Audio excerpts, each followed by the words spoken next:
नमस्कार साथियों। हिंदी काव्य शास्त्र में शब्द शक्ति पढ़ रहे थे और दोस्तों लास्ट क्लास के अंतर्गत हमने शब्द शक्ति की परिभाषा, इसके अलावा शब्द शक्ति में अभिधा शब्द शक्ति और अभिधा शब्द शक्ति के साथ में लक्षणा शब्द शक्ति की जो परिभाषा है उसका अध्ययन कर लिया था। दोस्तों आज हम अध्ययन करने वाले हैं लक्षणा शब्द शक्ति के भेद। ठीक है, लक्षणा शब्द शक्ति पढ़ रहे थे।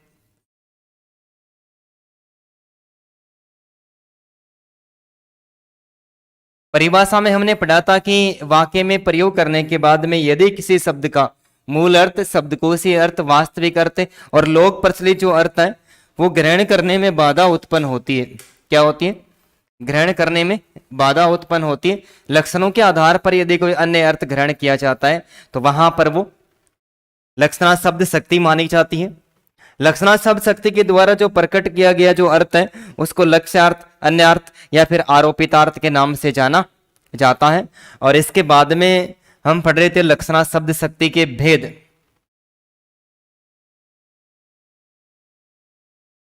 लक्षणा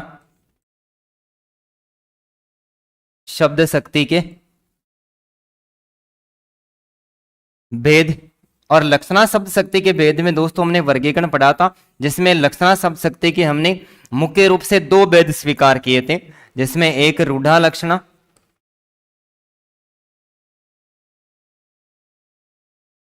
और दूसरा हमने स्वीकार किया था प्रयोजनावती लक्षणा। रूढ़ा लक्षणा और प्रयोजनावती लक्षणा। फिर प्रयोजनावती लक्षणा के हम भेद पढ़ रहे थे, गौड़ी लक्षणा और सुधा लक्षणा। और फिर सुधा लक्षणा और गौड़ी लक्षणा के भी अन्य भेद जिनकी आज विस्तार पूर्वक चर्चा करेंगे। सबसे पहले हम दोस्तों आज अध्ययन करते हैं रूढ़ी लक्षणा शब्द शक्ति या रूढ़ा लक्षणा शब्द शक्ति। रूढ़ा लक्षणा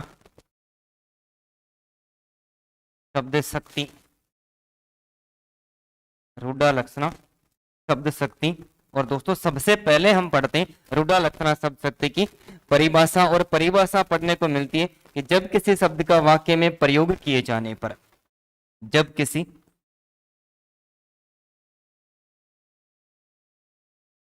किसी शब्द का वाक्य में प्रयोग किए जाने पर, जब किसी शब्द का वाक्य में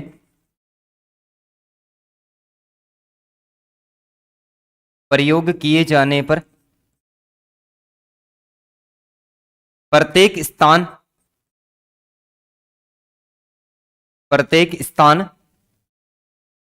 एवं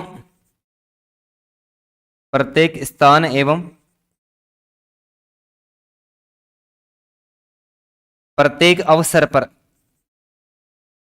प्रत्येक स्थान एवं प्रत्येक अवसर पर केवल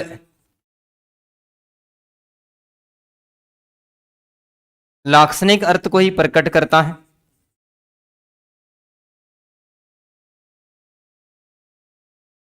लाक्षणिक अर्थ को ही प्रकट करता है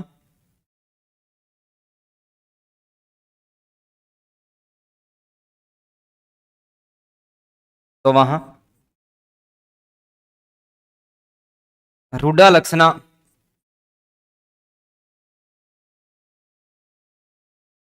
शब्द शक्ति, रूढ़ा लक्षणा शब्द शक्ति मानी जाती है।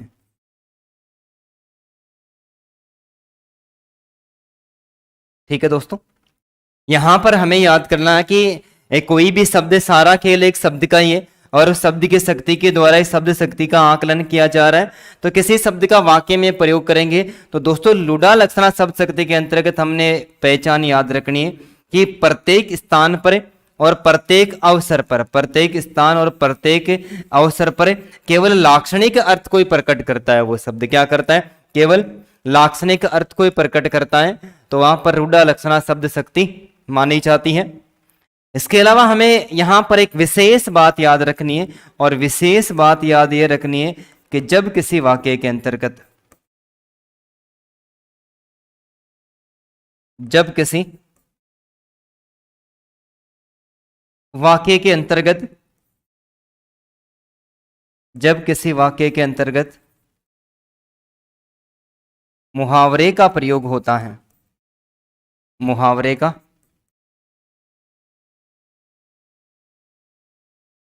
प्रयोग होता है, तो वहां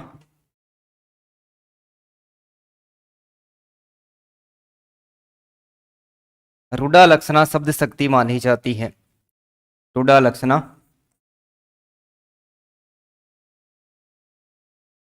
शब्द शक्ति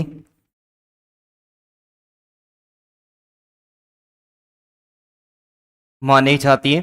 तो यहां पर दूसरी बात याद रखिए, यदि मुहावरे का कहीं पर प्रयोग किया जाता है, जब किसी पद के अंतर्गत मुहावरे का दोस्तों प्रयोग किया जाता है, तो वहां पर जो शब्द शक्ति मानी जाती है वो कौन सी मानी जाती है? रूढ़ा लक्षणा शब्द शक्ति मानी जाती है। जैसे राजस्थान वीर प्रदेश है,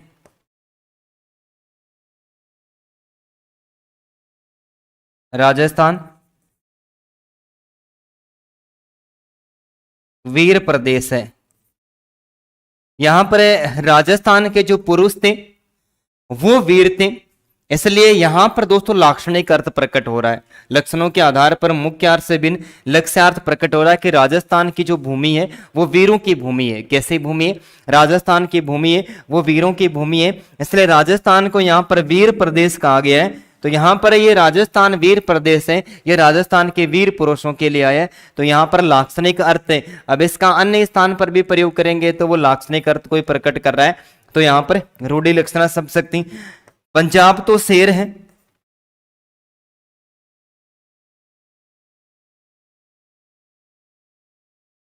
पंजाब तो शेर है। पंजाब के अंतर्गत सिख सरदार है, और सिख सरदारों के अंतर्गत गुरु गोविंद सिंह का एक वचन दिया हुआ पड़ता है कि एक एक जो सिख होता है वो सवा सवा लाख के बराबर होता है। रामधारी सिंह दिनकर की रचना के अंतर्गत उल्लेख हमें पढ़ने को मिलता है गुरु गोविंद सिंह का कि एक एक जो सिख होता है वो सवा सवा लाख के बराबर होता है। इसलिए वहां पर सिखों को किसकी संज्ञा दी है? शेर की संज्ञा दी गई। किसकी?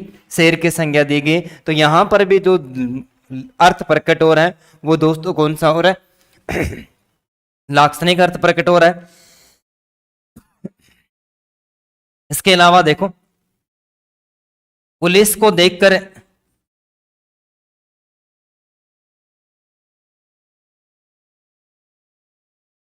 पुलिस को देखकर चोर,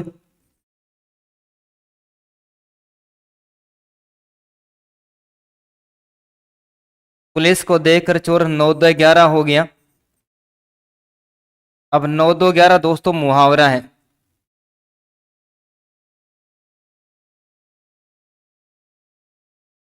पुलिस को देखकर चोर 9-2-11 हो गया, तो 9-2-11 होना यहाँ पर लाक्षणिक अर्थ होता है इसका भाग जाना।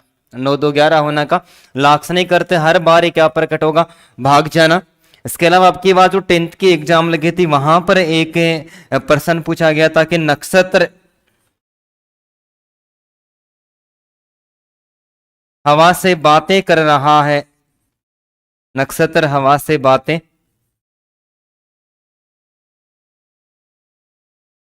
कर रहा है। तो हवा से बातें करना मुहावरे का प्रयोग हुआ है। हवा से बातें करने का अर्थ यहां पर मुहावरा प्रयोग हुआ है। तो हवा से बातें करना, इस पद के अंतर्गत भी मुहावरे का प्रयोग हुआ है। तो दोस्तों जहां पर है प्रत्येक स्थान पर लाक्षणिक अर्थ प्रकट होता है तो रूढ़ि लक्षणा या फिर रूढ़ा लक्षणा शब्द शक्ति मानी जाती है। इसके अलावा जब किसी वाक्य के अंतर्गत मुहावरे का प्रयोग होता है तो वहां पर भी जो शब्द शक्ति मानी जाती है वो कौन सी मानी जाती है? रूढ़ा लक्षणा शब्द शक्ति मानी जाती है। तो उतारिए, इसके बाद में आगे भी पढ़ते हैं।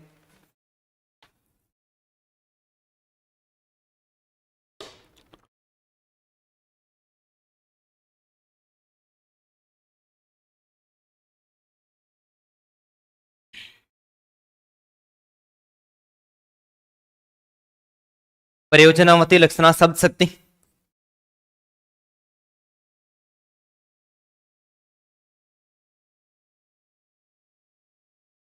प्रयोजनावती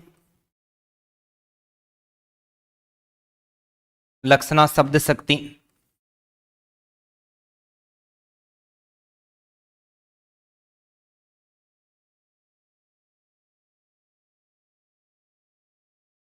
प्रयोजन का अर्थ होता है दोस्तों उद्देश्य।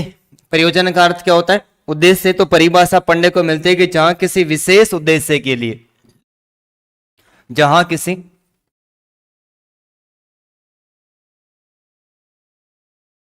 जहां किसी विशेष उद्देश्य के लिए, जहां किसी विशेष उद्देश्य के लिए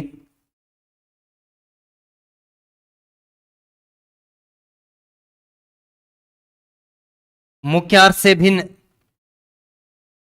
जहां किसी विशेष उद्देश्य के लिए मुख्य अर्थ से भिन्न लक्ष्यार्थ का बोध होता है,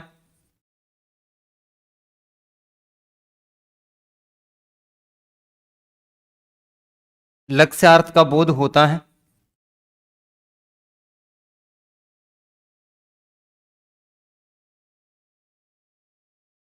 तो वहां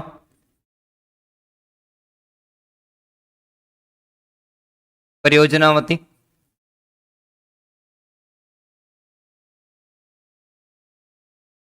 लक्षणा शब्द शक्ति मानी जाती है।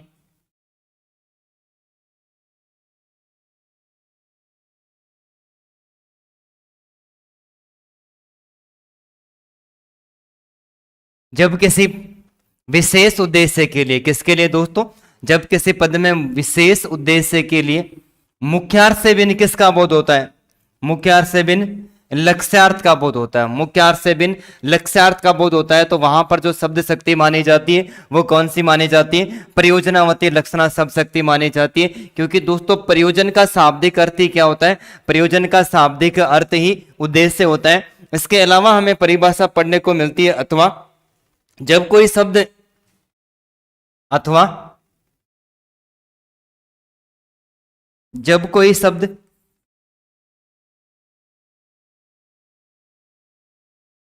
जब कोई शब्द विशेष उद्देश्य के लिए, विशेष जब कोई शब्द विशेष उद्देश्य के लिए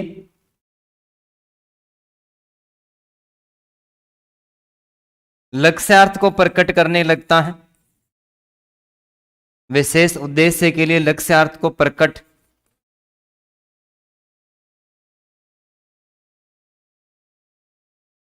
करने लगता है, तो वहां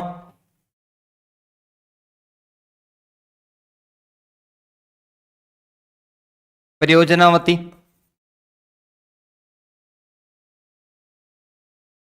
लक्षणा शब्द शक्ति, प्रयोजनावती लक्षणा शब्द शक्ति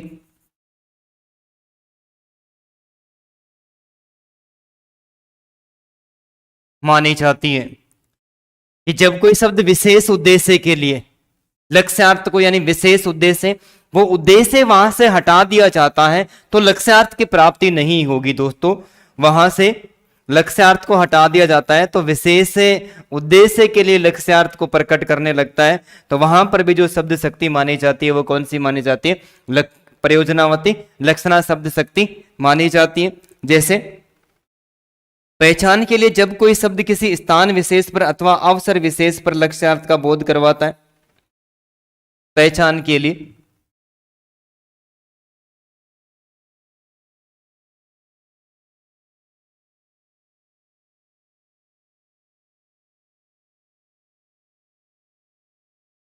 पहचान के लिए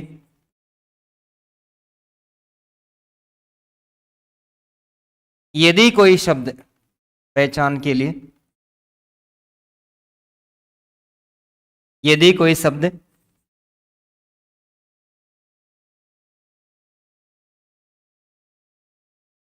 विशेष अवसर या विशेष स्थान पर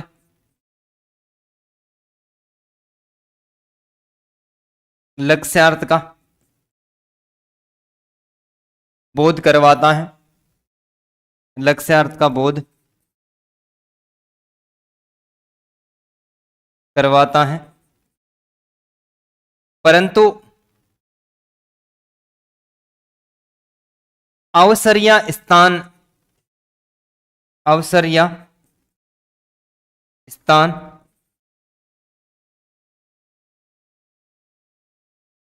बदल देने से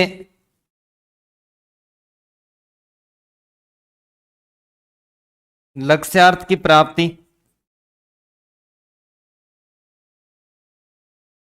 बदल देने से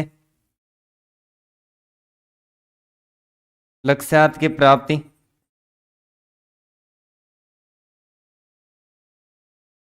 नहीं होती है, तो वहां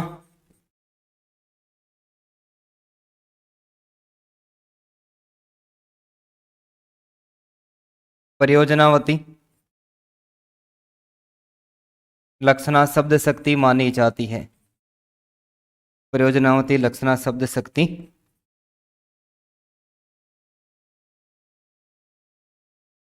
मानी जाती है।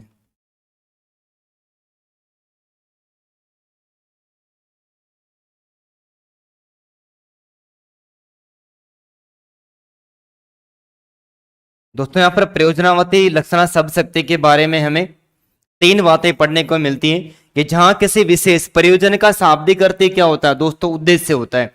जहां किसी विशेष उद्देश्य के कारण या फिर विशेष उद्देश्य के लिए मुख्यार्थ से भिन्न लक्ष्यार्थ का बोध होता है, तो वहां पर प्रयोजनावती लक्षणा शब्द शक्ति मानी जाती है। अथवा जहां कोई शब्द विशेष उद्देश्य के कारण है, जहां कोई शब्द विशेष विशेष उद्देश्य के लिए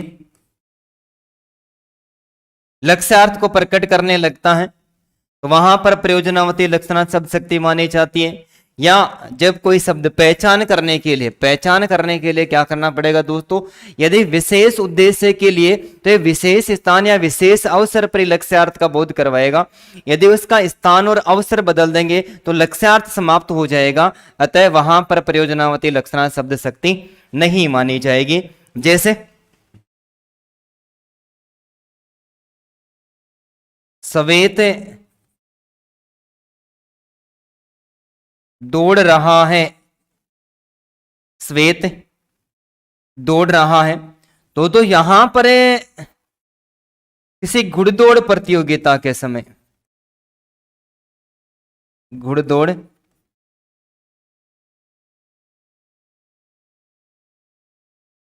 किसी घुड़दौड़ प्रतियोगिता के समय यह वाक्य बोला जाता है कि श्वेत दौड़ रहा है, तो यहां पर इसका अर्थ ग्रहण किया जाता है कि सफेद रंग का घोड़ा दौड़ रहा है। सफेद रंग का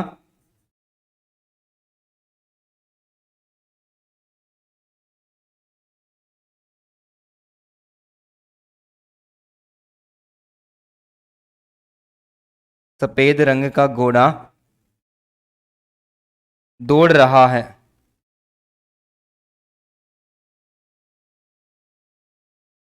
सफेद रंग का घोड़ा दौड़ रहा है। लेकिन अन्य स्थान पर इस वाक्य को बोला जाता है कि श्वेत दौड़ रहा है। जैसे जहां पर आर्मी पुलिस की दौड़ हो रही है, वहां पर यह बोला जाता है कि श्वेत दौड़ रहा है, तो वहां पर इसका अर्थ सफेद रंग का घोड़ा ग्रहण नहीं किया जाएगा। किसी मेले के अंतर्गत बात करते हैं तो वहां पर भी फिर सफेद रंग का घोड़ा इसका नहीं किया जाएगा अर्थ ग्रहण। तो यहां पर अवसर विशेष और स्थान विशेष के कारण मुख्य अर्थ से भिन्न लक्ष्यार्थ का बोध हुआ है। अतः यहां पर जो शब्द शक्ति मानी गई है दोस्तों, कौन सी मानी गई है? प्रयोजनावती लक्षणा शब्द शक्ति मानी गई है। जैसे दूसरा पद पढ़ते, उदित उदयगिरी मंच पर, उदित उदित उदयगिरी मंच पर रघुवर बाल पतंग,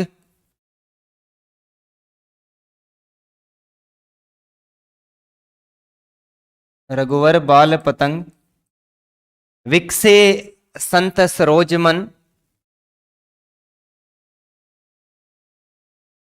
विकसे संत सरोज मन,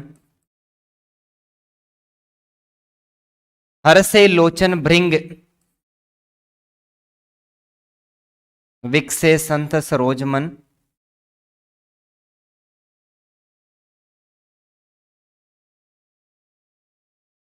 हर से लोचन भृंग।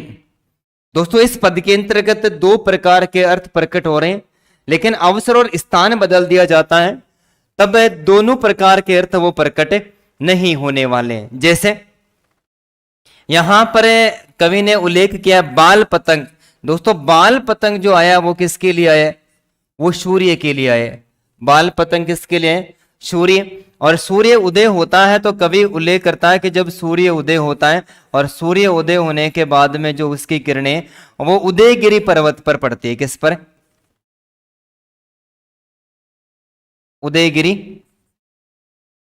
पर्वत पर पड़ती है।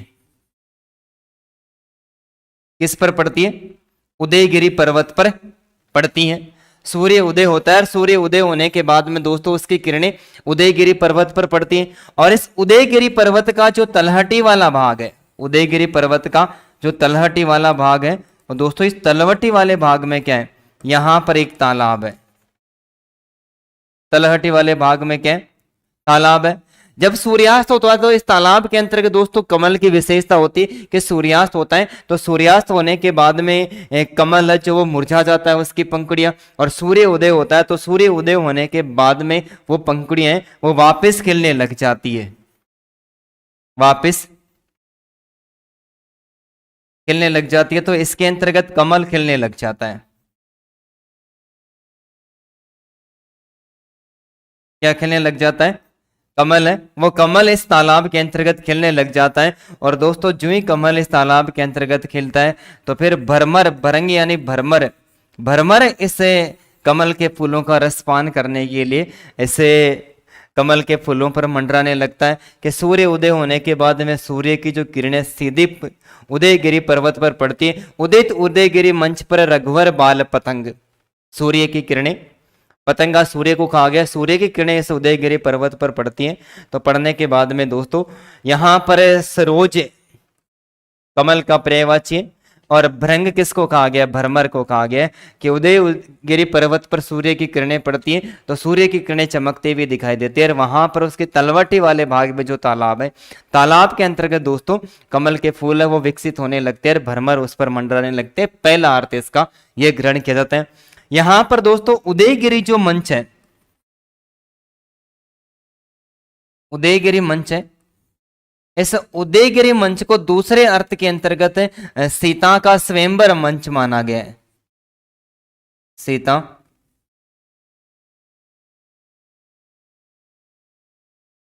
स्वयंवर मंच माना गया है। ठीक है। और सीता स्वयंवर मंच पर रघुवर, रघुवर भगवान श्री राम को माना गया।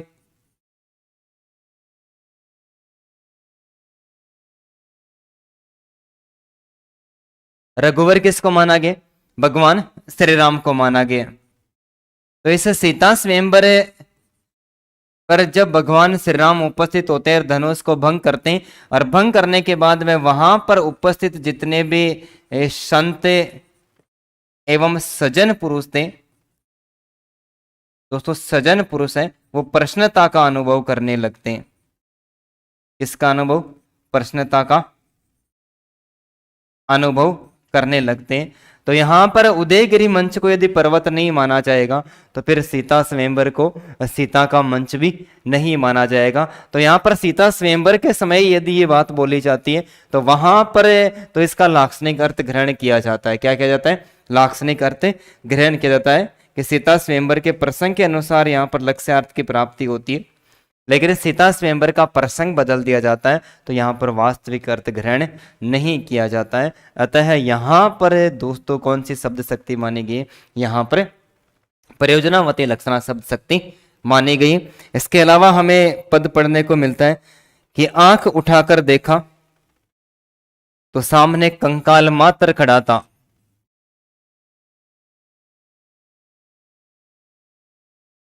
आंख उठाकर देखा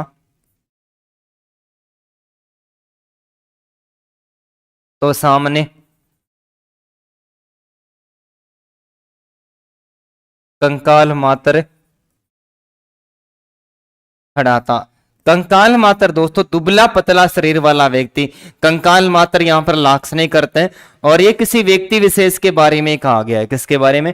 व्यक्ति विशेष के बारे में। यहाँ पर व्यक्ति विशेष का अर्थ प्रकट नहीं किया जाएगा, तो फिर कंकाल मात्र का अर्थ है वो फिर प्रयोजन के लिए नहीं प्रकट किया जाएगा। तो कंकाल मात्र खड़ा था, तो यहाँ पर कंकाल मात्र शब्द में दोस्तों प्रयोजनावती लक्षणा शब्द शक्ति मानी गई है। इसके अलावा पद पढ़ने को मिलता है कि विद्युत की इस चकाचौंध में, विद्युत की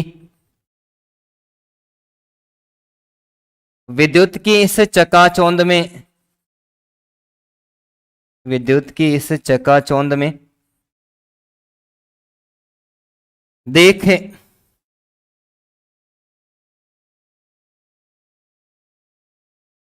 दीपक की लो रोती है। विद्युत की इस चकाचौंध में देख दीपक की लो रोती है। अरे हृदय को थाम, अरे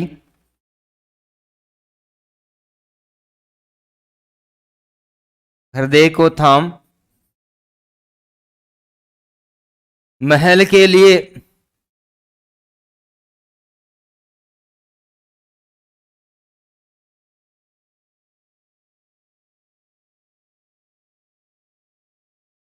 झोपड़ी बली होती है।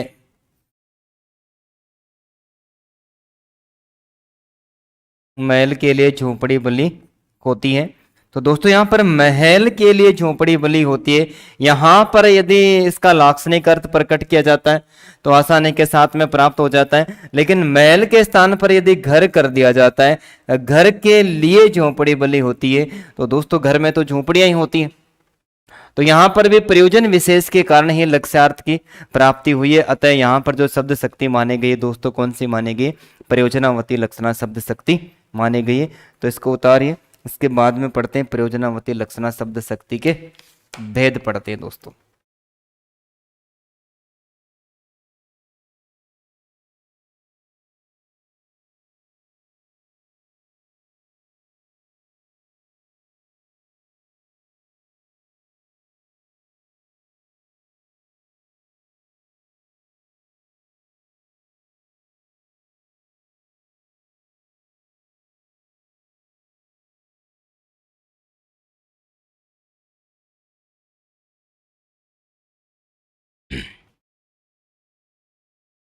प्रयोजनावती के भेद, और भेद में सबसे पहले हम पढ़ते हैं दोस्तों गौणी लक्षणा। ठीक है, और गौणी लक्षणा शब्द शक्ति के सबसे पहले पढ़ते हैं परिभाषा, कि जब किसी पद में सादृश्य संबंध के कारण अर्थात समान रूप, समान गुण एवं धर्म, जब किसी पद में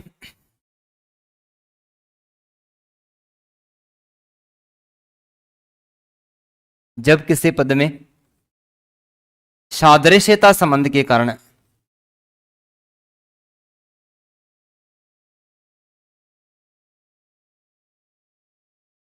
सादृश्यता संबंध के कारण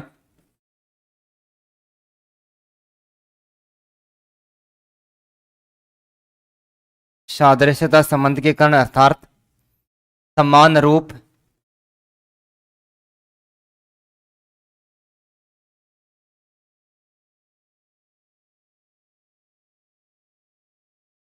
समान गुण एवं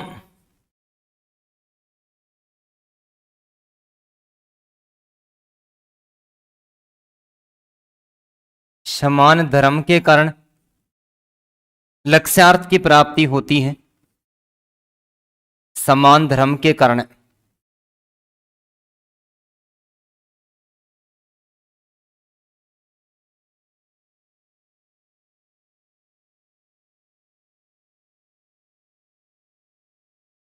लक्ष्यार्थ की प्राप्ति होती है।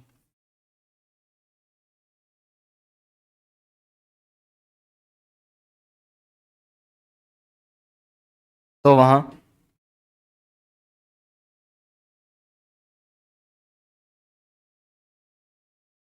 गौणी लक्षणा शब्द शक्ति मानी जाती है।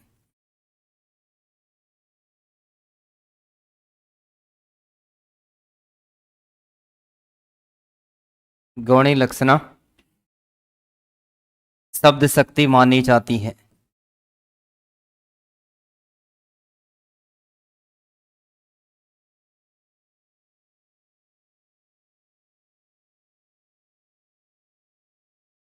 ठीक है, तो दोस्तों यहां पर सादृश्यता संबंध, सादृश्यता संबंध का अर्थ ग्रहण किया जाता है कि उपमेय और उपमान दोनों को एक समान माना जाता है। क्या किया जाता है? उपमेय और उपमान दोनों को एक समान माना जाता है, तभी सादृश्यता संबंध होता है।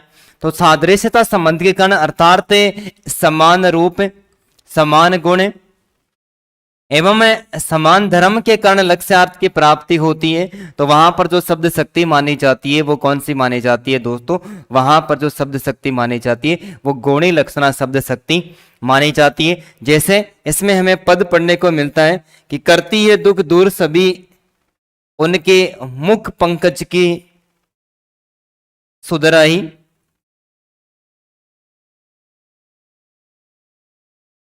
करती है दुख दूर सभी के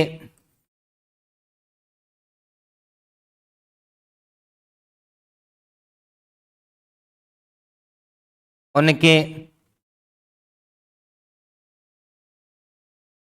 मुख चंदर की सुधराई,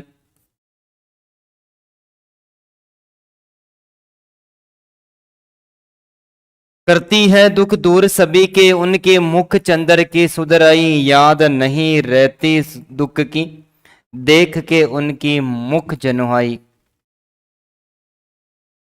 याद नहीं रहती दुख की देख के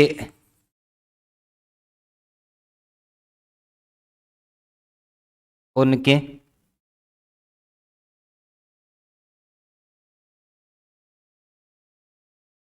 मुख की जुनहाई। यहां पर दोस्तों इस पद के अंतर्गत सादृश्यता संबंध के भाव को प्रकट किया गया है। मुख को कमल एवं मुख की शोभा को चंद्रमा की चांदनी के समान माना गया है कि करती ये दुख दूर सभी के मुख चंद्र की सुधराई, याद नहीं रहती दुख की देख के उनकी मुख जनुआई। तो यहां पर सादृश्य सा संबंध, बालक के सुंदर मुख को कमल के समान एवं मुख की शोभा को चंद्रमा के चांदनी के समान माना गया। बालक के मुख को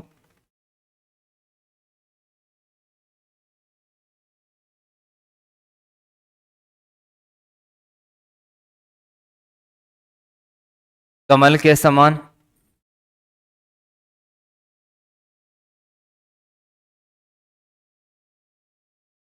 एवं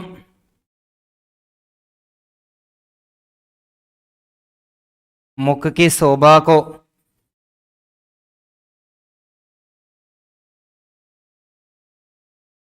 चंद्रमा की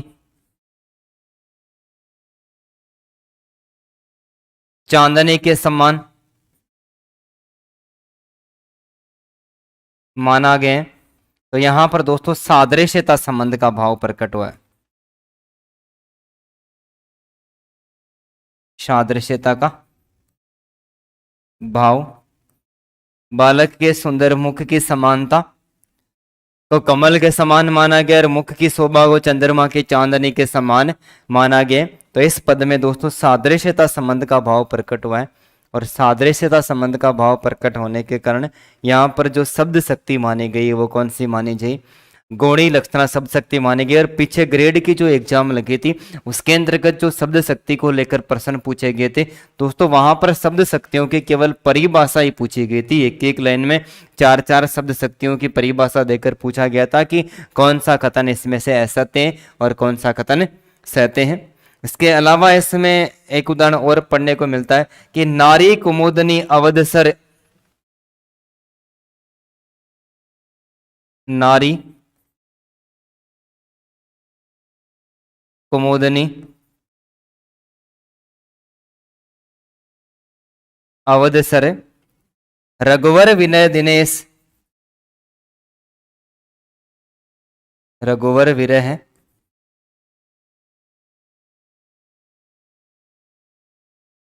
दिनेश, अस्त भय प्रमोदित भई, अस्त भय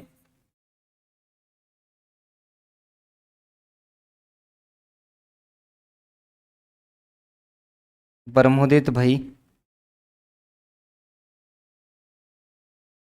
निरखी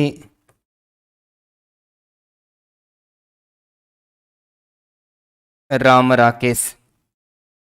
प्रस्तुत पद के अंतर्गत दोस्तों यहाँ पर कुमुदनी की कवि के द्वारा विशेषता बताई गई है। इस पद के अंतर्गत भी दो प्रकार कर्त और एक से अधिक जगह रूपक अलंकार की भी प्राप्ति हुई है, लेकिन आपस में दोनों का संबंध स्थापित किया गया कि कुमुदनी की एक विशेषता होती है कि सूर्य उदय होने के बाद में ये कुमुदनी मुरझा जाती है, जबकि कमल की विशेषता होती है कि सूर्य उदय होने के बाद में कमल खिल जाता है। तो कुमुदनी की विशेषता क्या होती है कि जो ही चंद्रमा उदय होता है, चंद्रमा उदय होने के साथ में ये अर्धरात्रि के समय चांदनी रात में ये खिल जाती है और सूर्य उदय होने के बाद में ये मुरझा जाती है। तो इस प्रस्तुत पद के अंतर्गत यहां पर कुमुदनी को नारी के समान, नारी को किसके समान माना गया?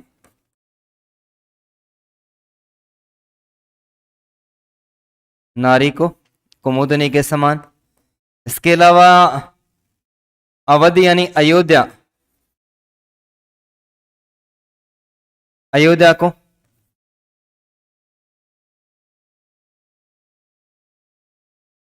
तालाब के समान, और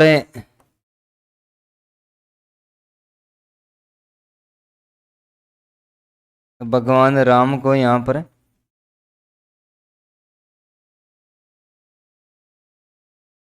सूर्य के समान माना गया है। जैसे सूर्य उदय होने के बाद में, सूर्य उदय होने के बाद में कुमुदनी कुमला जाती है, यहां पर सूर्य भगवान राम को माना गया। जब 14 वर्ष का वनवास मिला था, तो जिस प्रकार से सूर्य उदय होने के बाद में जो अवस्था कुमुदनी की हो जाती है, भगवान राम को 14 वर्ष का वनवास मिलने के बाद में वहां की नारियों की जो अवस्था है वो भी कुमुदनी के समान मुरझाई हुई सी हो जाती है। तो यहाँ पर कुमुदनी नारी को कुमुदनी के समान, अयोध्या को तालाब के समान और भगवान राम को किसके समान माना गया? दोस्तों सूर्य के समान माना गया। तो इस पद के अंतर्गत सादृश्यता संबंध है, समान गुण, समान विशेषता एवं समान धर्म के कारण लाक्षणिक अर्थ प्रकट हुआ है। तो यहां पर सादृश्यता संबंध प्रकट हुआ है, सादृश्यता संबंध। और सादृश्य संबंध के कारण यहाँ पर दोस्तों कौन सी शब्द शक्ति मानी गई? सादृश्यता संबंध के कारण यहाँ पर गौणी लक्षणा शब्द शक्ति मानी गई है। तो एक बार इसको उतारिए, इसके बाद में हम पढ़ते हैं प्रयोजनावती का दूसरा भेद, शुद्धा लक्षणा शब्द शक्ति।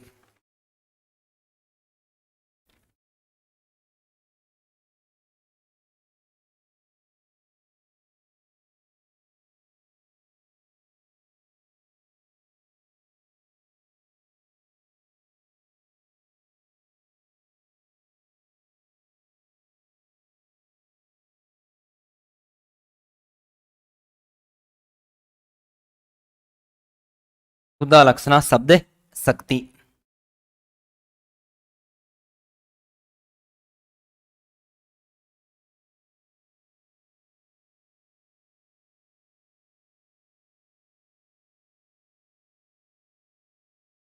शुद्धा लक्षणा शब्द शक्ति। शुद्धा लक्षणा शब्द शक्ति की दोस्तों परिभाषा पढ़ने को मिलती है कि जब किसी पद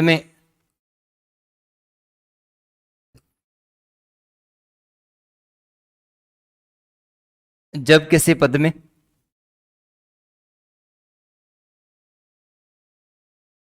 सादृश्यता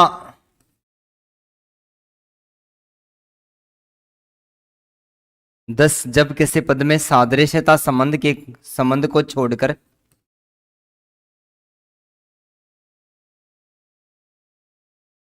सादृश्यता संबंध को छोड़कर अन्य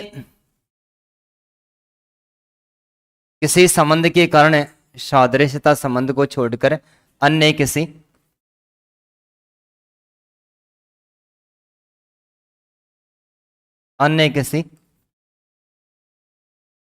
संबंध के कारण लाक्षणिक अर्थ अन्य किसी संबंध के कारण लाक्षणिक अर्थ प्रकट होने लगता है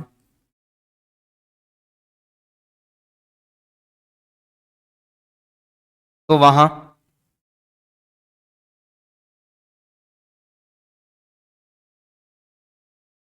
शुद्ध लक्षणा शब्द शक्ति मानी जाती है। तो वहां शुद्ध लक्षणा शब्द शक्ति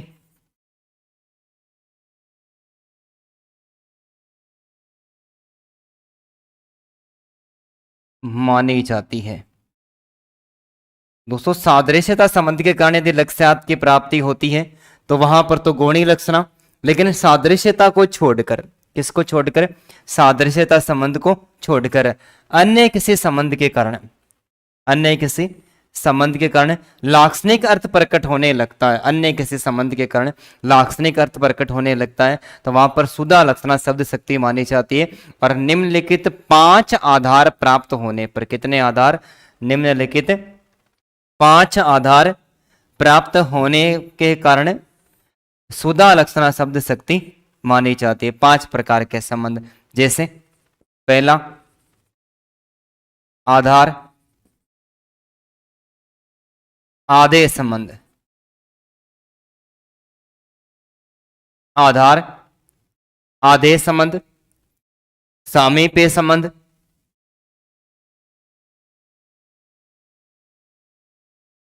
सामीप्य संबंध, इसके अलावा विपरीत भाव संबंध,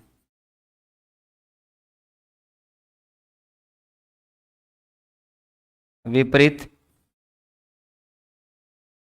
भाव संबंध,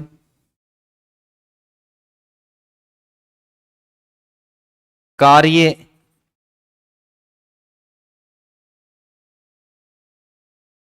कारण संबंध और इसके अलावा तात्कालिक कार्य संबंध।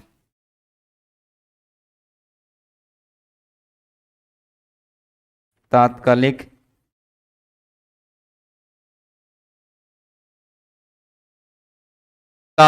कार्य संबंध। सादृश्य संबंध को छोड़कर दोस्तों ये 5 आधार पर संबंध प्राप्त होता है।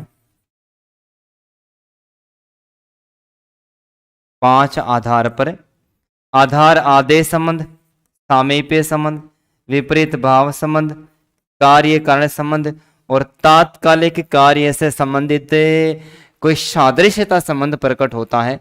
समान गुण, समान विशेषता और समान लक्षण इन 5 कारणों से प्रकट होते हैं तो वहां पर जो शब्द शक्ति मानी जाती है दोस्तों वो शुद्ध लक्षणा शब्द शक्ति मानी जाती है।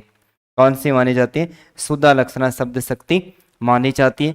जैसे यहां पर हमें पद पढ़ने को मिलता है कि साधु गंगा में बसता है, साधु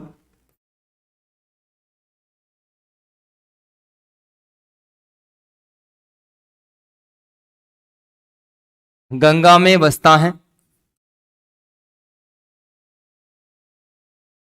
यहां पर दोस्तों सामीप्य संबंध है। कौन सा संबंध है? यहां पर सामीप्य संबंध है।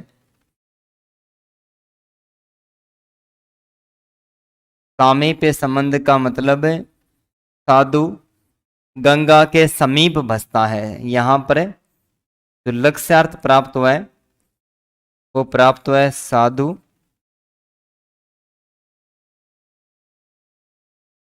गंगा के समीप बसता है। तो यहां पर सामीप्य संबंध होने के कारण शुद्ध लक्षणा शब्द शक्ति मानी गई है। इसके अलावा यदि मैं पद लिखूं, सारा घर सारा घर तमाशा देखने गया है। सारा घर तमाशा देखने गया है। यहां पर आधार आदेश संबंध है दोस्तों। आधार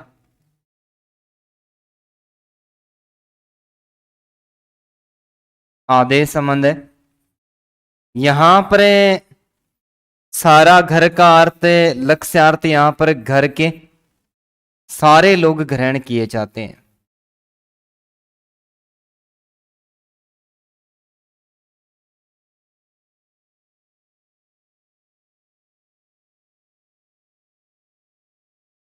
घर के सारे लोग तमाशा देखने गए। तो यहां पर सारा घर तमाशा देखने गया है। यहां पर लक्ष्यार्थ की जो प्राप्ति होती है वो घर के सारे लोग, आधार आदेश संबंध होने के कारण दोस्तों यहां पर कौन सी शब्द शक्ति, सुधा लक्षणा शब्द शक्ति मानी गई है। इसके अलावा हमें पद पढ़ने को मिलता है, नहीं पराग नहीं मधुर मधु, नहीं विकास यही काल। नहीं पराग नहीं मधुर मधु,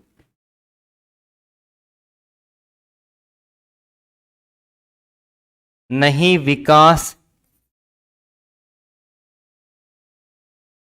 यही काल। अली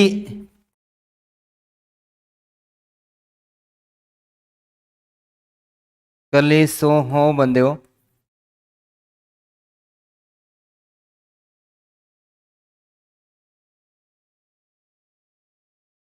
आगे कौन हवाल।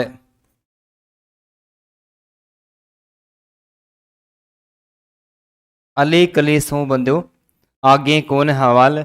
दोस्तों ये पद कवि बिहारी के द्वारा रचा गया है। किसके द्वारा? कवि रीतिकाल का सर्वश्रेष्ठ कवि बिहारी। रीतिकाल का सर्वश्रेष्ठ कवि बिहारी। और बिहारी सतसई का दोहा है। बिहारी सतसई। यहां पर सादृश्यता संबंध को छोड़कर दोस्तों यहां पर सामीप्य संबंध प्रकट हुआ है। जैसे 1645 ईस्वी में 1645 ईस्वी में बिहारी 1645 ईस्वी में कहीं बिहारी जयपुर का राजा मिर्जा राजा जय सिंह, मिर्जा राजा जय सिंह के दरबार में आया था। उस समय राजा ने नया नया विवाह किया था और विवाह के अंतर्गत विवाह करने के बाद में राजा ने अपना राजपाट त्याग कर पत्नी के प्रेम में पूरी तरह से पागल हो गया। तो राजा को वापस राजपाट संभालने के लिए, राजपाट संभालने के लिए एक दोहे के माध्यम से कवि बिहारी संबोधित करता है और दोहा लेकर भेजता है कि नहीं पराग नहीं मधुर मधु, नहीं विकास यही काल, अले कले सो बंदो आगे कौन हवाल। यहां पर अले का अर्थ दोस्तों भ्रमर होता है। अले का अस्त भ्रमर होता है और भ्रमर यहां पर किसको कहा गया? लक्ष्यार्थ के लिए राजा मिर्जा राजा जय सिंह को कहा गया। अले कले सो बंदो आगे कौन हवाल, कि हे भ्रमर जैसे यौवना के प्रेम वश में तू पड़ गया है, अभी उसमें पराग विकसित नहीं हुई है, अभी उसमें मधुर रस प्राप्त नहीं हुआ है और इसका पूरी तरह से विकास भी नहीं हुआ है, ये अभी तो कली है। और भ्रमर कभी कली का रसपान नहीं करता, अभी तो ये कली है। कली से तेरे को इतना लगाव हो गया है, एक कली जिस दिन फूल बनकर खिलेगी ने उस दिन तेरा हाल, हवाल यानी हाल, उस दिन आपका हाल है वो क्या हो जाएगा। तब मिर्जा राजा जय सिंह इस पद को सुनने के बाद में, पद को पढ़ने के बाद में वापस अपना राजकाज संभालता है और कवि बिहारी को ऐसे दोहे पर प्रसन्न होकर एक मोहर देने का वादा करता है और इसके बाद में भी इस प्रकार के प्रत्येक दोहे पर एक सोने की मोहर देने का वादा करता है। और जयपुर के पास में काली पाड़ी जामक जो गांव है वो कवि बिहारी को दान में दे देता है। तो भ्रमर कभी भी कली का रस पान नहीं करता है। तो भ्रमर यहाँ पर किसको कहा गया? मिर्जा राजा जय सिंह को कहा गया। तो यहाँ पर कली का, अली का संबंध वो कली से, किसका? अली का संबंध वो कली से। तो सामीप्य संबंध होता है। क्या होता है? सामीप्य संबंध यहाँ पर प्रयुक्त हुआ है। सामीप्य संबंध यहाँ पर प्रयुक्त हुआ है। अतः यहाँ पर जो शब्द शक्ति मानी गई है दोस्तों, कौन सी मानी गई है? शुद्धा लक्षणा शब्द शक्ति मानी गई है। तो इसको एक बार उतारिए, शुद्धा लक्षणा शब्द शक्ति मानी गई है दोस्तों। इसके अलावा शुद्धा लक्षणा के भी हमने गौणी लक्षणा के भेद पढ़े गए, सारोपा लक्षणा और साध्यावचना लक्षणा।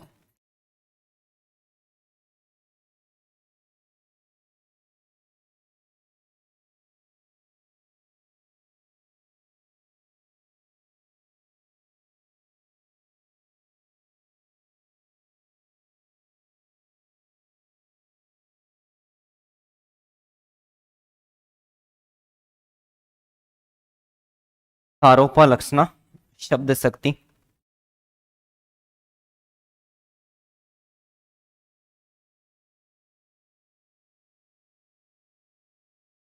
सारोपा लक्षणा शब्द शक्ति।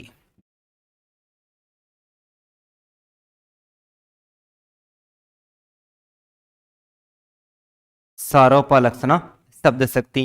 यहां पर दोस्तों सारोपा जो शब्द है वो शय प्लस आरोप के योग से बना है। शय प्लस आरोप के योग से बना है, जिसका शाब्दिक अर्थ होता है आरोप के सहित।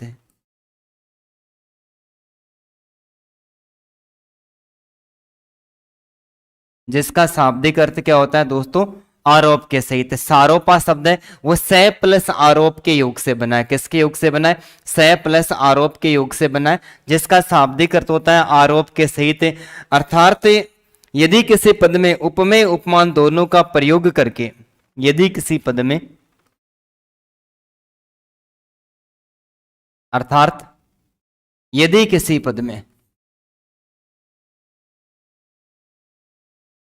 यदि किसी पद में उपमेय एवं उपमान, उपमेय एवं उपमान दोनों का,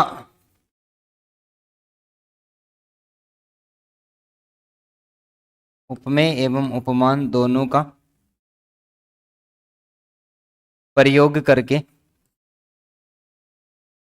अभेद आरोपण किया जाता है,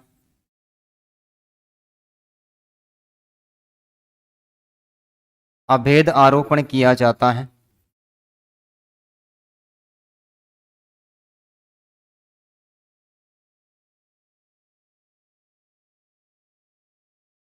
तो वहां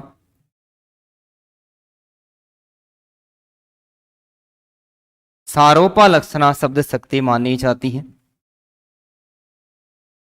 सारोपा लक्षणा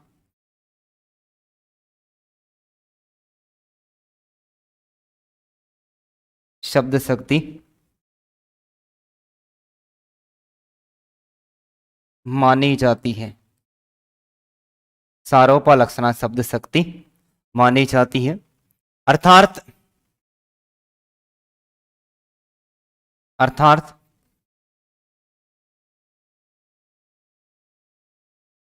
जब किसी पद में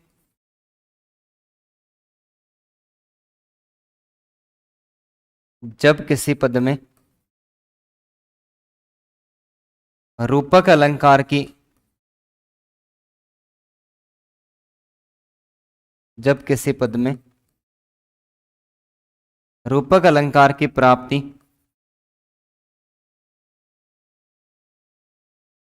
हो रही हो, जब किसी पद में रूपक अलंकार की प्राप्ति हो रही हो, तो वहां सारोपा लक्षणा शब्द शक्ति मानी जाती है।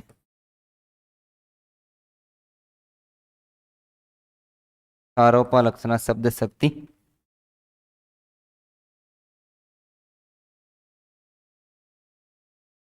मानी जाती है। ठीक है, दो परिभाषा निकल के आई कि जब किसी पद के अंतर्गत उपमेय और उपमान दोनों का अभेद आरोपण किया जाता है, तो उपमेय और उपमान दोनों को एक समान तो नहीं माना जाता, लेकिन उपमेय पर उपमान का अभेद आरोपण किया जाता है दोस्तों, वहां पर रूपक अलंकार होता है। जब किसी पद में उपमेय और उपमान दोनों को एक समान तो नहीं माना जाता, लेकिन उपमेय पर उपमान का अभेद आरोपण किया जाता है, या फिर एक वस्तु का दूसरी वस्तु पर अभेद आरोपण किया जाता है, तो वहां पर जो अलंकार होता है दोस्तों वो कौन सा होता है? रूपक अलंकार होता है। तो अभेद आरोपण किया जाता है तो वहां पर शब्द शक्ति मानी जाती है। वो कौन सी मानी जाती है दोस्तों? सारोपा लक्षणा शब्द शक्ति मानी जाती है। जैसे पद हमें पढ़ने को मिलता है कि सरस विलोचन विदु वदन लखी आली घनश्याम। सरस विलोचन विदु वदन,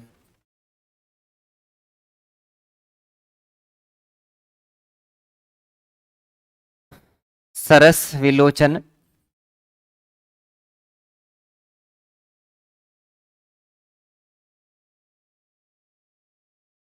सरस विलोचन विदु वदन लखी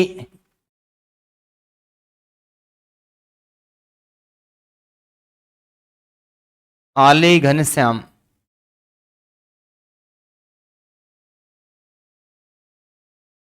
प्रस्तुत पद के अंतर्गत दोस्तों विदु, विदु यानी चंद्रमा, और वदन यानी मुख। यहां पर विदु वदन के अंतर्गत रूपक अलंकार है। विदु वदन के अंतर्गत कौन सा अलंकार है दोस्तों? रूपक अलंकार है। उपमेय और उपमान दोनों को एक समान मानकर यहां पर अभेद आरोपण किया गया कि सरस विलोचन विदु वदन लखी आली घनश्याम। आली यानी भ्रमर, कि बालक का जो मुख है वो अत्यधिक सुंदर है। बालक का मुख है वो अत्यधिक सुंदर है। सरस विलोचन विधि वदन लखी यानी देखकर, आली यानी घनश्याम। यहाँ पर दो प्रकार की अवस्थाओं का उल्लेख किया गया दोस्तों, एक नायिका, और नायिका का मुख अत्यधिक सुंदर है। तो नायिका के मुख के अंतर्गत चंद्रमा का भ्रम हो जाता है। किसका भ्रम हो जाता है? चंद्रमा का। बादलों के अंतर्गत उदय व चंद्रमा का भ्रम हो जाता है। तो वहां पर चंद्रमा के चांदने के समान नायिका का मुख को अत्यधिक सुंदर माना गया। अतः यहाँ पर कौन सा अलंकार है? रूपक अलंकार है। रूपक अलंकार है तो उपमेय पर उपमान का क्या किया गया दोस्तों? अभेद आरोपण किया गया। अतः यहाँ पर सारोपा लक्षणा शब्द शक्ति मानी गई है। इसके अलावा पद हमें पढ़ने को मिलता है, आज भुजंगों से बैठे हैं ये कंचन के घड़े दबाए। आज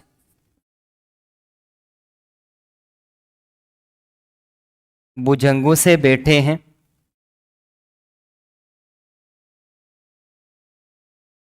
ये कंचन के घड़े दबाए। आज भुजंगों से बैठे हैं ये कंचन के घड़े दबाए। विनय हारकर कहती है, विनय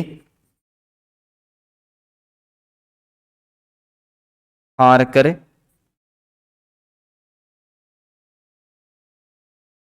कहती है, विषधर हटते नहीं हटाए। विषधर हटते नहीं हटाए। यहां पर भुजंग शब्द दोस्तों पूंजीपति वर्ग के लिए आया है। इसके लिए पूंजीपति। विषधर हटते नहीं हटाए। भुजंग शब्द किसके लिए है? विषधर पर। तो यहां पर पूंजीपति उपमेय और विषधर दोस्तों क्या है? उपमान। विष को धारण करने वाला कौन हो गया? सर्प। यहां पर उपमेय पर उपमान का अभेद आरोपण किया गया है। इस पद के अंतर्गत उपमेय पर उपमान का अभेद आरोपण, उपमेय और उपमान दोनों को एक समान मानकर अभेद आरोपण किया गया कि आज भुजंगों से बेटे हैं कंचन। दोस्तों कंचन सोने का पर्यायवाची है। इसका पर्यायवाची है सोना। सोना यानी स्वर्ण। पूंजीपति लोग गरीब लोगों का जो धन दौलत है उनको एक जगह करके अपने खजाने में भर लिया है, और खजाने में भरकर सांप की तरह बैठ गया है कि अब वापस कोई लेने के लिए आता है तो सीधा उसको देने की बजाय डसने का प्रयास ही करते हैं। क्या करते हैं? डसने का प्रयास करते हैं। विनय हार कर कहते हैं विस्तर हटते नहीं हटाए। सांप को हटाना मुश्किल है, इन पूंजीपति वर्ग के लोगों को भी वहां से हटाना मुश्किल है। अतः यहाँ पर उपमेय पर उपमान का क्या किया गया दोस्तों? दोनों को एक समान मानकर अभेद आरोपण किया गया। तो जब किसी पद में उपमेय एवं उपमान दोनों का प्रयोग करके अभेद आरोपण किया जाता है तो वहां पर जो शब्द शक्ति मानी जाती है वो कौन सी मानी जाती है दोस्तों? सारोपा लक्षणा शब्द शक्ति मानी जाती है। इसके बाद में पढ़ते हैं सादे वशाना लक्षणा शब्द शक्ति।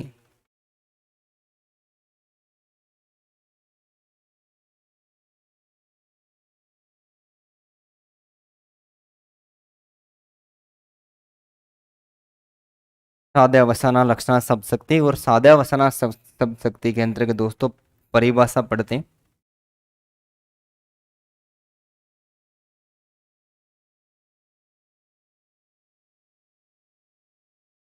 साध्य अवसाना लक्षणा शब्द शक्ति।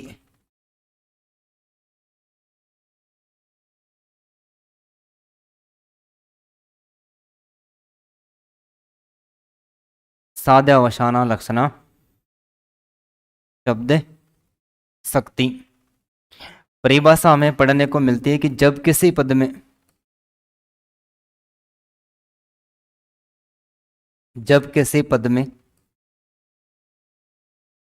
केवल जब किसी पद में केवल उपमान पदों का ही प्रयोग किया जाता है,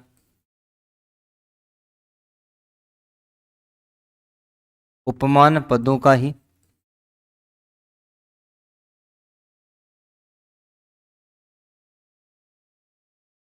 प्रयोग किया जाता है, उपमान पदों का ही प्रयोग किया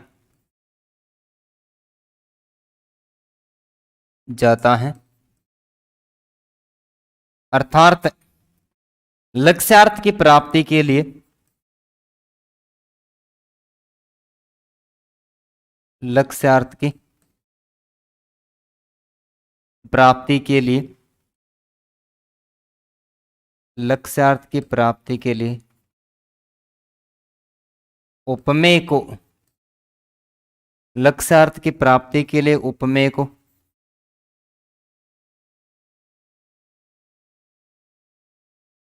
पूरी तरह से छिपा दिया जाता है, छिपा दिया जाता है।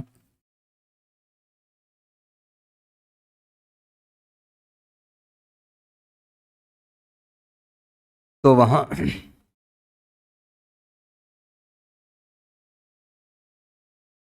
साध्य अवसाना शब्द शक्ति मानी जाती है।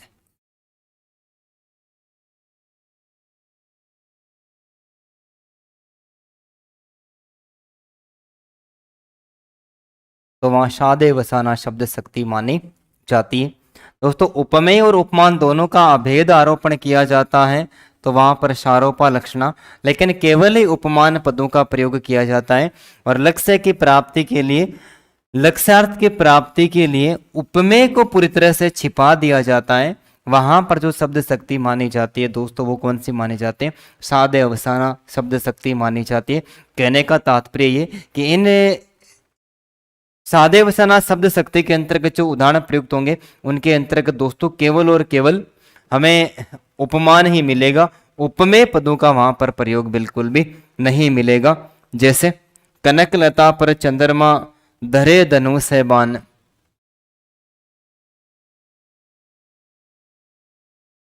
कनक लता पर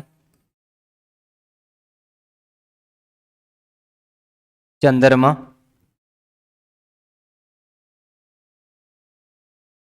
धरे हैं धनुष बाण। कनक लता पर चंद्रमा धरे हैं धनुष बाण। यहाँ पर कनकलता, चंद्रमा और धनुष बाण दोस्तों ये सारे के सारे उपमान पदों का एक प्रयोग किया गया है। अतः यहाँ पर जो शब्द शक्ति मानी गई है वो कौन सी मानी गई? कनकलता, चंद्रमा, धनुष और बाण ये सारे के सारे उपमान पद है।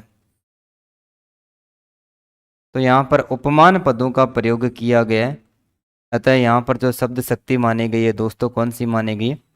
यहाँ पर साध्यावसाना शब्द शक्ति मानी गई है। इसके बाद में हमें पढ़ने को मिलती है उपादान लक्षणा शब्द शक्ति। कौन सी शब्द शक्ति?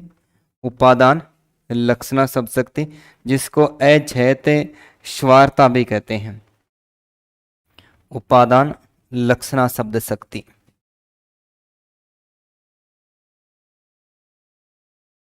उपादान लक्षणा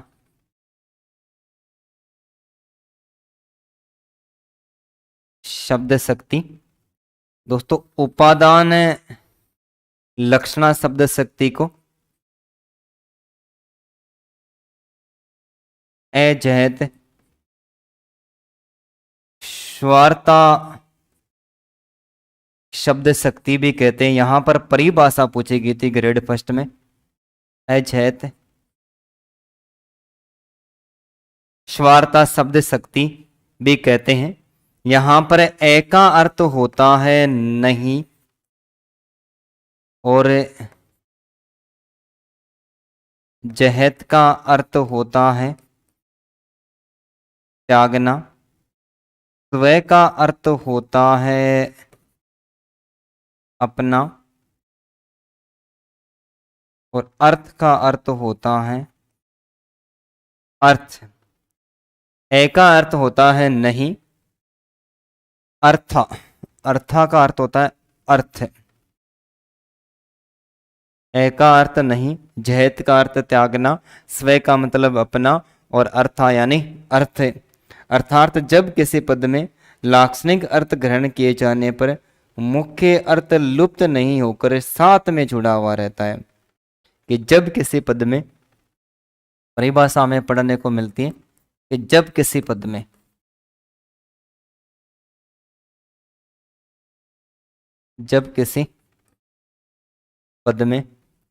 लाक्षणिक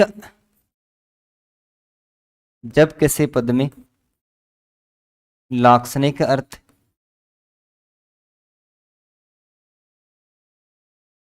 ग्रहण करने पर मुख्य अर्थ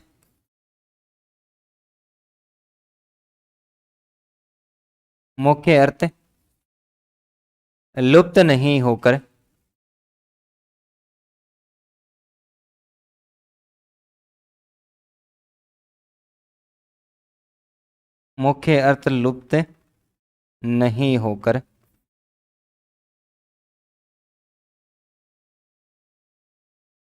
साथ में ही जुड़ा रहता है। ये परिभाषा पूछी थी दोस्तों, साथ में ही जुड़ा रहता है तो वहां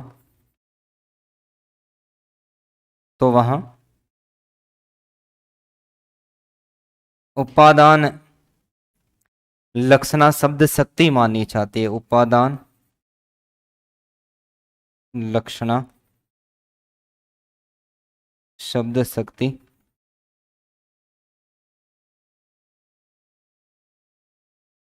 मानी जाती है। जैसे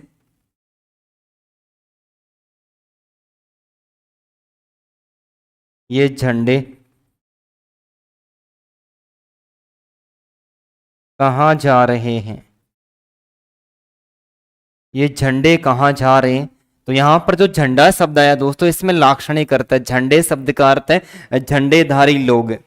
झंडे शब्द का है झंडेधारी लोग या फिर झंडे लिए हुए लोग हैं। ये कहाँ पर जा रहे हैं? तो यहाँ पर लक्ष्यार्थ झंडेधारी लोग ग्रहण करने के बाद में जो झंडा शब्द है वो साथ में ही जुड़ा हुआ है।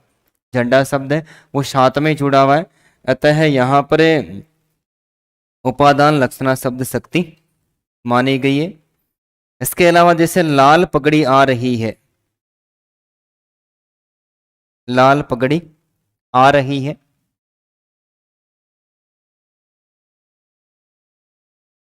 लाल पगड़ी आ रही है। तो यहाँ पर लाल पगड़ी का अर्थ दोस्तों, लाल पगड़ी धारण किए हुए जो सैनिक होते हैं, लाल पगड़ी धारण किए हुए सैनिकों के द्वारा स्वीकार किया गया। तो लक्ष्यार्थ की प्राप्ति होने के बावजूद भी लाल पगड़ी शब्द है वो मुख्य अर्थ दोस्तों साथ में जुड़ा हुआ है। राजस्थान जाग उठा।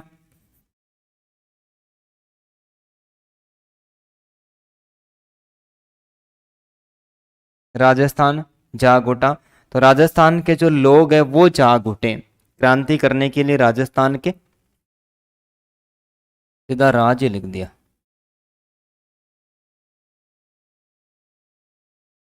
राजस्थान जाग उठा। तो राजस्थान शब्द है यहाँ पर, राजस्थान जाग उठा। तो राजस्थान के लोग है वो सचेत हो गए, जागृत हो गए क्रांति करने के लिए। तो यहाँ पर जागना शब्द है ये मुख्य अर्थ के साथ में, लक्ष्यार्थ प्राप्त होने के बाद में साथ में जुड़ा हुआ है। दो बंदूकों ने,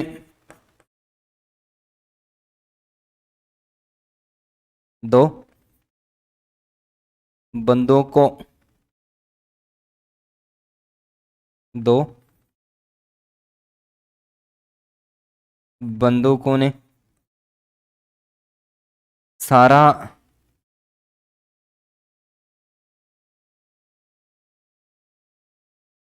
गांव लूट लिया। दो बंदूकों ने सारा गांव लूट लिया। तो यहाँ पर दोस्तों दो बंदूकधारी लोगों का उल्लेख किया गया। लक्ष्यार्थ की प्राप्ति हो रही कि दो बंदूकधारी लोगों ने क्या किए, सारे गांव को लूट लिया। तो यहाँ पर लक्ष्यार्थ के साथ में मुख्य अर्थ साथ में जुड़ा हुआ है। अतः यहाँ पर कौन सी शब्द शक्ति दोस्तों, उपादान लक्षणा शब्द शक्ति, जिसको अजैत स्वार्था के नाम से भी पुकारा जाता है कि लक्ष्यार्थ प्राप्त करने के लिए मुख्य अर्थ उसका साथ नहीं छोड़ता है। ए का अर्थ होता है नहीं, जयत का अर्थ होता है त्यागना, स्व का मतलब अपना, अर्था का मतलब होता है अर्थ। लक्ष्यार्थ प्राप्त होने के बावजूद भी मुख्य अर्थ साथ में जुड़ा हुआ रहता है। अतः यहाँ पर जो शब्द शक्ति मानी गई है दोस्तों उपादान। और लास्ट भेद पढ़ते हैं, लक्षण लक्षणा शब्द शक्ति। ठीक है, लक्षण लक्षणा शब्द शक्ति।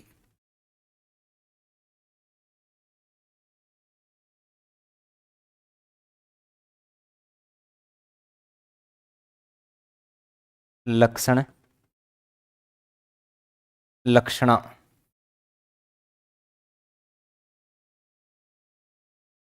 लक्षण लक्षणा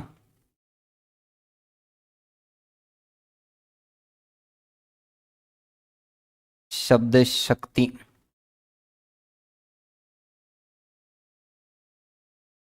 परिभाषा पढ़ने को मिलती है कि लक्षणा शब्द शक्ति को जहत श्वारता भी कहते हैं।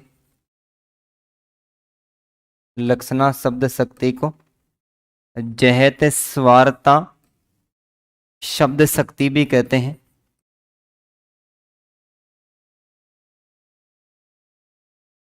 जहत स्वारता शब्द शक्ति। जहत का जो अर्थ होता है दोस्तों वह होता है त्यागना। जहत का अर्थ होता है त्यागना। स्व का अर्थ होता है अपना।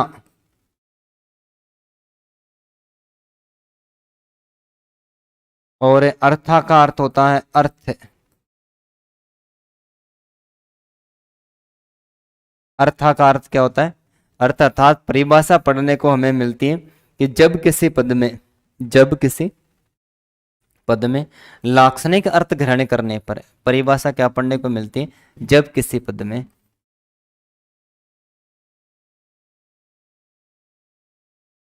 जब किसी पद में लाक्षणिक अर्थ,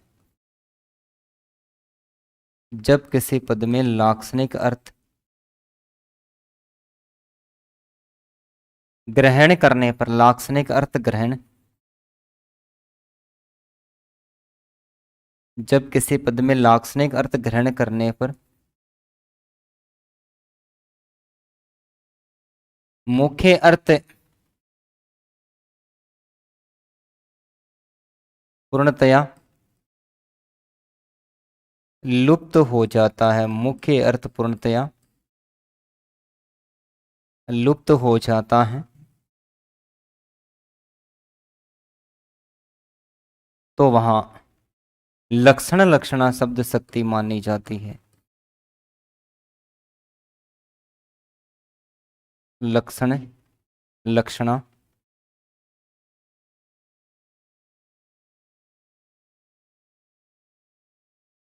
शब्द शक्ति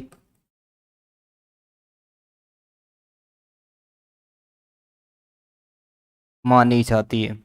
जब किसी पद में लाक्षणिक अर्थ ग्रहण करने पर, दोस्तों उपादान लक्षणा के अंतर्गत तो लाक्षणिक अर्थ ग्रहण करने पर मुख्य अर्थ साथ में जुड़ा हुआ था, लेकिन यहां पर लाक्षणिक अर्थ ग्रहण करने पर मुख्य अर्थ पूर्णतया समाप्त हो जाता है।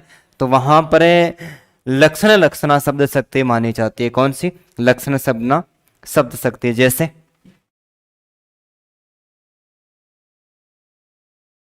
मोहन तो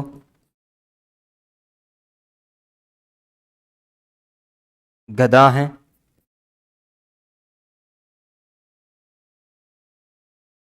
वह लड़की तो नीरी गाय है।